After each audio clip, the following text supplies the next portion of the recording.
Hello, team, and welcome to episode 7. I thought a grammar class. And yes, today I am back in my usual office for our second official, but our first real verbal review class. And for the first one, I was traveling, so my students didn't see this in class, but I think it is important towards the beginning of the year to remember our grammar rules. While saying that, I also think it's important to remember that if you are thinking about your grammar rules while speaking, you've already lost. These are here for you to be able to autocorrect yourself afterwards. But for some people, sometimes I feel that they can be a bigger problem. They're almost an excuse. Oh, I need more grammar. No, you probably need to go out and talk more. By the same, on the other hand, if you are not a big fan of the grammar rules, you probably need a little bit more studying so that you don't make those simple mistakes. So whether you are an application first person, somebody who likes to do and then study, or you are a theory first person, someone who likes to study, then do, I will offer you both options. The order is yours to pick.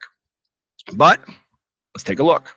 So we are going to brush up on expression of the week. We are going to brush up on some rules, to review, to go over, to remember some of these rules today related to the past time.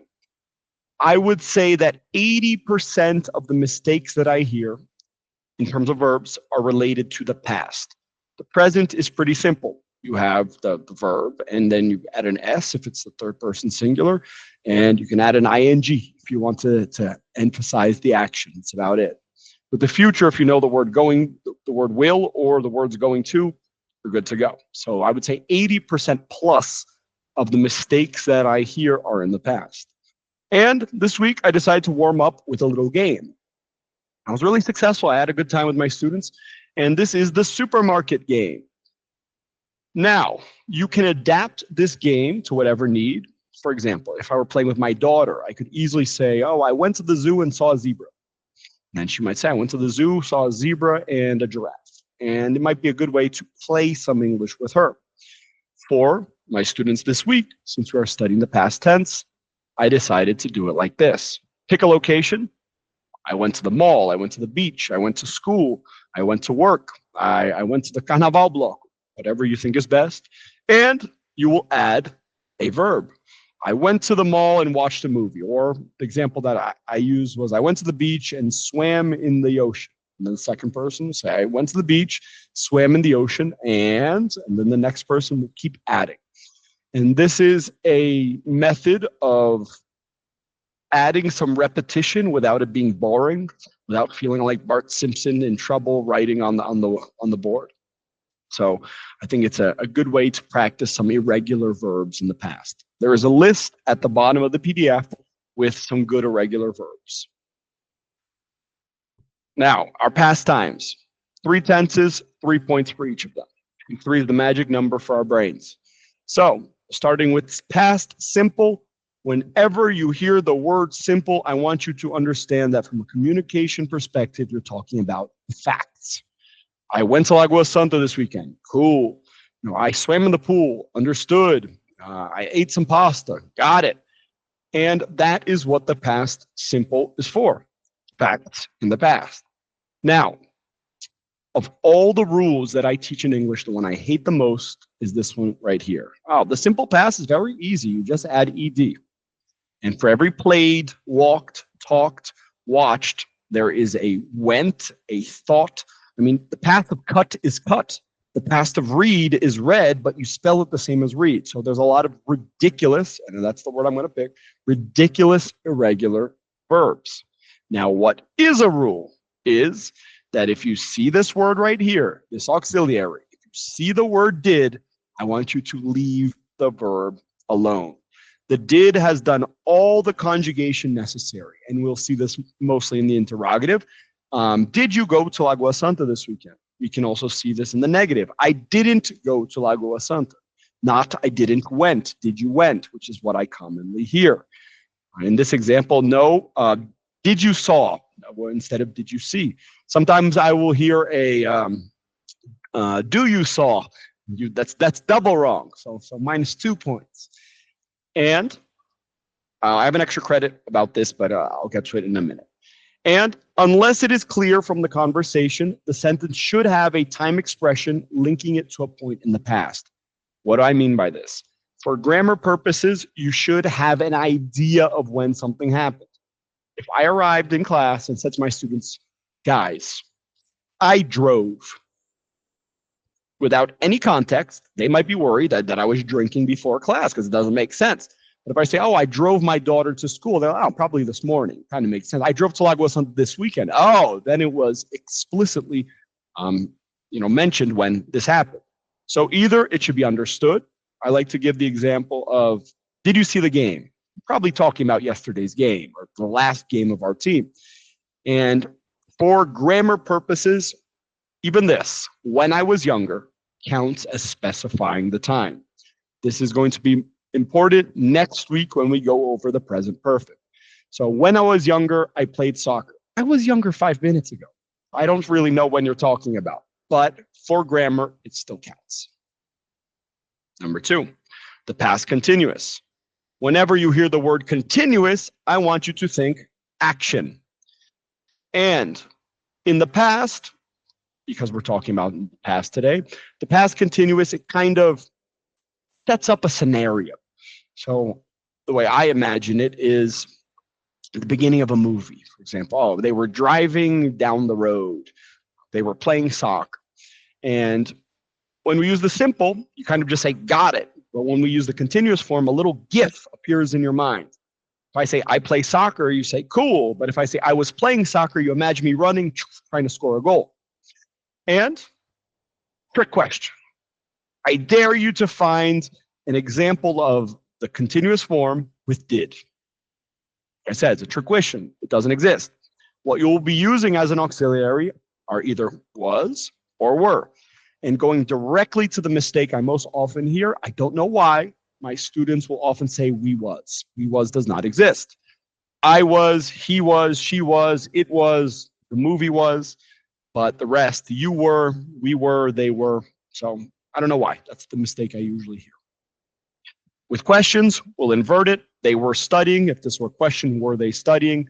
And if it's in the negative, they weren't studying. You can forget did. Because sometimes I'll hear a did they were studying. So they'll add the did to turn it into a question. No.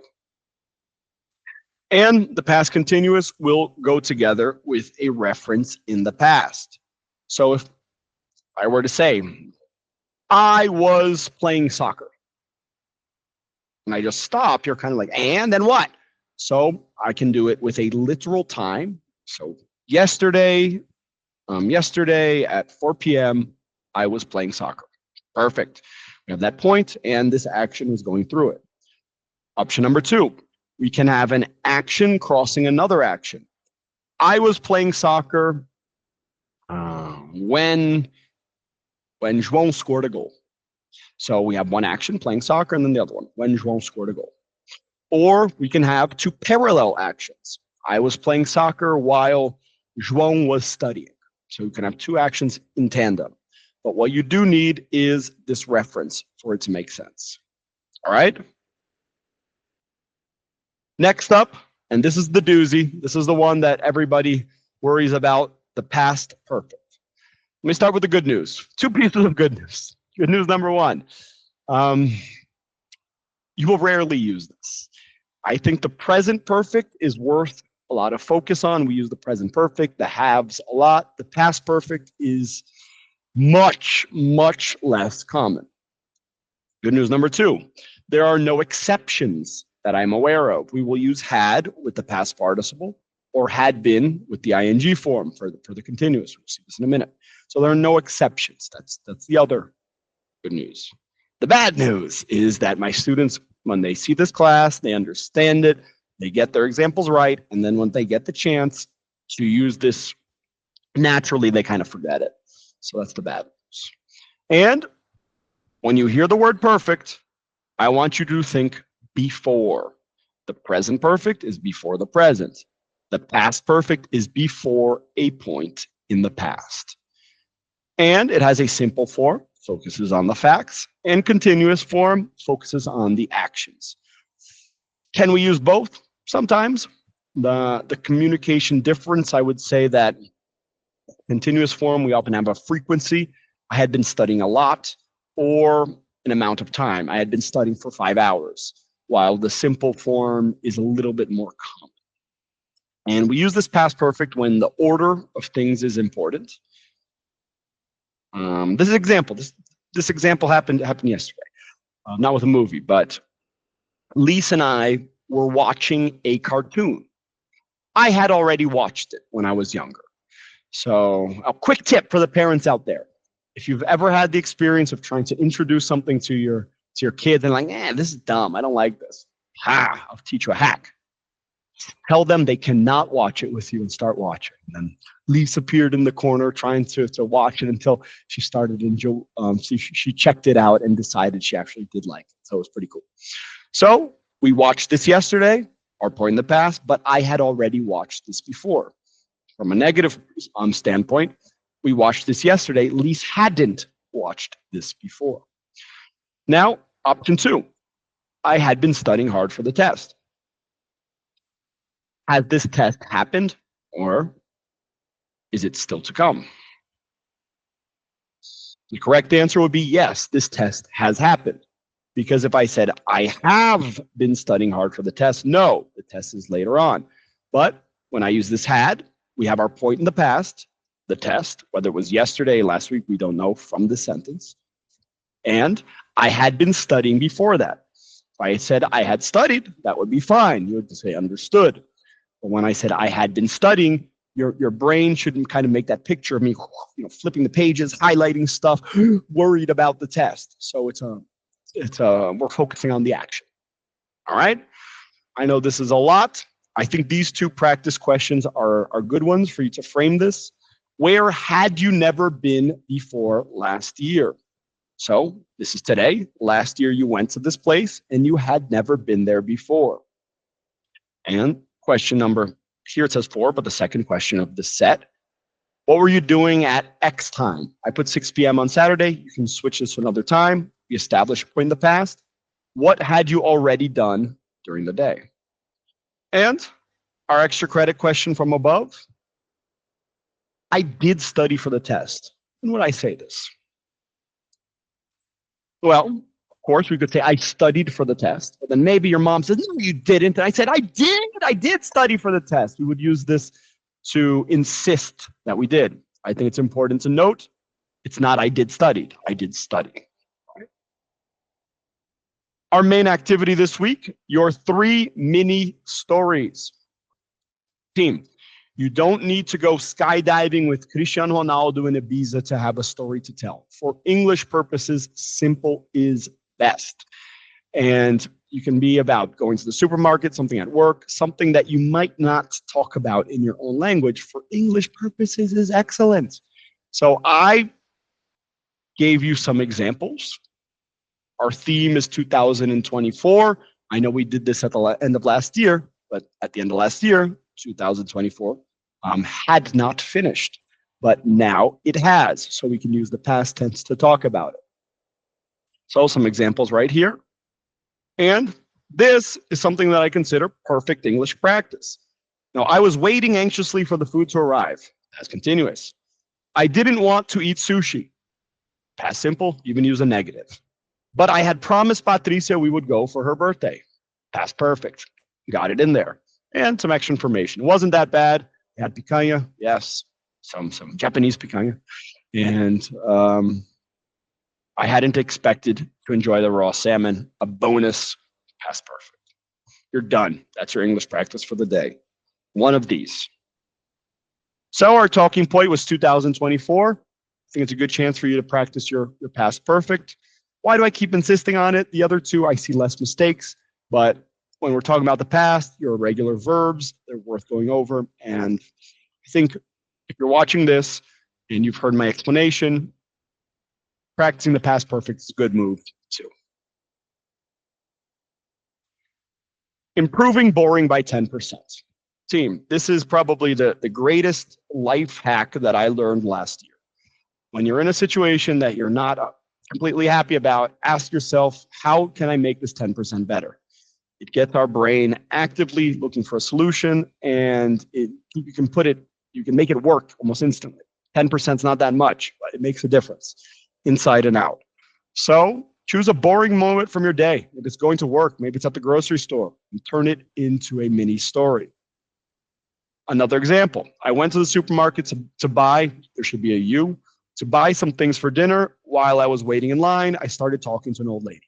I hadn't done that in some time. This is true. And, sometimes I get to line, I'll just pick up my phone until it's my turn. But I started talking to the person next to me. So I hadn't done that in a while. And our bonus round, whenever I read a new book, I'll review it. This one's a dangerous one. I think a lot of people get defensive when the topic is therapy and psychology.